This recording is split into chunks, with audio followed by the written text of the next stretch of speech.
एक बार एक पत्नी ने अपने पति से आग्रह किया कि वह उसकी 6 कमियां बताएं, जिन्हें सुधार कर वह बेहतर पत्नी बन जाए। पति यह सुनकर हैरान रह गया और असमंजस की स्थिति में पड़ गया। उसने सोचा कि मैं बड़ी आसानी से उसे 6 ऐसी बातों की सूची थमा सकता हूँ जिनमें सुधार की जरूरत थी। परंतु पति ने ऐसा नहीं किया और कहा, मुझे इस बारे में सोचने दो, मैं तुम्हें सुबह तक इसका जवाब दे दूंगा।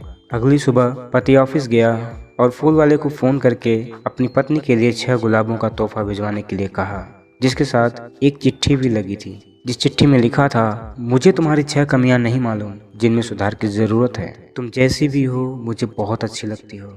उस शाम पति जब ऑफिस से लौटा तो देखा कि उसकी पत्नी दरवाजे पर खड़ी उसका इंतजार कर रही थी। उसकी आंखों में आंसू भरे हुए थे। यह कहने की जरूरत नहीं थी कि उनके जीवन की मिठास कुछ और ज्यादा बढ़ गई थी। पति इस बात पर बहुत खुश था कि पत्नी के आग्रह के बावजूद उसने उसकी 6 कमियों की सूची नहीं दी थी। इसलिए यथासंभव जीवन में सराहना करने में कंजूसी ना करें और आलोचना से बचकर रहने में ही समझदारी है, क्योंकि बीत जाने का नाम ही जिंदगी है। किसी की तारीफ करने में कोई पैसा नहीं लगता, सिर्फ और सिर्फ एक अच्छे विचार की जरूरत होती है जो हम और आप आसानी से कर सकते हैं।